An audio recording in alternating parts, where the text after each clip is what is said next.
그러니까 관리가 편하다 이런 건데 네.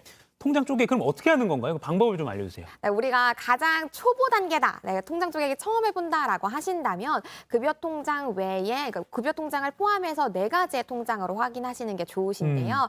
급여 통장, 그리고 생활비 통장, 저축 통장, 그리고 비상금 통장 이렇게 4개를 나눠서 활용을 하시는 게 좋습니다. 네. CG를 준비했어요. 화면을 보면서 한번 얘기를 나눠보도록 하겠습니다.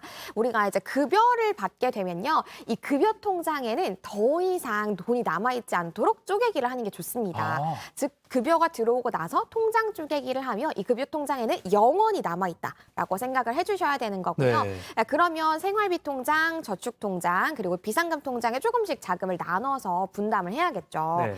이 생활비 통장은요, 우리가 조금 욕심을 낸다면 유동지출과 고정지출까지 나누어서 2가지로 나눠주신다면 너무 좋겠지만 이 초보 단계에서는 생활비 통장 하나로 활용을 하신다면 좀 덜 헷갈리실 것 같아요. 우리가 보통은 고정지출이라고 한다면 보험료, 그리고 월세 등을 얘기를 하고요. 유동지출이라고 한다면 식비나 커피값이나 혹은 영화를 보는 등의 문화비 등을 얘기를 합니다. 네. 그래서 내가 그달에 쓸 만큼만 나누어서 생활비 통장에 넣는 건데요. 이 욕심을 좀 내가지고 아니야, 난 한 달에 무조건 30만 원만 쓸 거야 라고 해서 너무 또 지나친 금액을, 작은 금액을 넣게 되시면 오히려 통장 쪼개기가 실패할 수 있으니까 가계부를 쓰시고 나서 이 정도가 적당하겠다라고 금액 설정하시는 게 좋고요. 그 다음에 저축 통장에는 우리가 다양한 저축의 유형들이 있겠지만 보통은 선저축, 후지출 이런 얘기들도 많이 하죠. 네. 그래서 저축을 하기 위해서 미리 자금을 떼어주시는 것도 너무 좋지만요. 기억해 두실 건 처음에 만드실 때는 정기 적금으로 가입하시는 게 좋다라는 겁니다. 왜냐하면 좀 강제성을 띌 수가 있잖아요. 맞아요. 그래서 강제성을 통해서 저축하는 습관을 좀 키우실 수 있고요. 다만 여유 자금이 있다면 좀 더 저축을 하는 것도 좋겠죠. 그래서 그런 용도를 위해서 수시 적금까지 가입해 주시는 것도 정말 좋겠습니다. 네. 그리고 이제 비상금 통장이 마지막인데 뭔가요, 이거는? 맞아요. 우리가 가령 달마다 받는 게 아닌 상여금이나 보너스 등은 비정기적으로 받는 수입이잖아요. 이런 수입을 비상금 통장에 넣어두셨다가 적게는 급여의 한 달치 혹은 많게는 3개월치까지 넣어두셔서 혹은 우리가 조의금으로 사용을 한다거나 축의금으로 사용을 한다거나 예상치 못했던 병원비를 사용한다거나 할 때 이 비상금 통장에서 돈을 뺏으시면 되고요. 약속해 주실 것은 내가 생활비가 부족하다고 해서 비상금 통장에서 꺼내 쓰지 않으시는 거. 그래요? 네, 요거를 지키기 쉽지 기억해 않을 것 같은데. 주셔야겠습니다. 알겠습니다. 어쨌든 비상금 통장은 1에서 3개월치 월급을 담아놓는 게 좋다.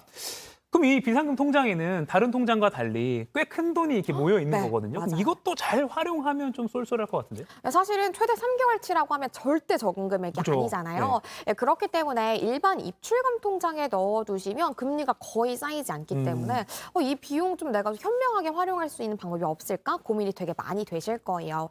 이때 보통은 재테크 좀 안다 하시는 분들이 가장 먼저 떠올리시는 게 CMA 통장이랑 MMF 통장이거든요. 이 CMA 통장은 우리가 증권사나 종합금융사의 종합통장이라고 생각을 해주시면 되는 거고요.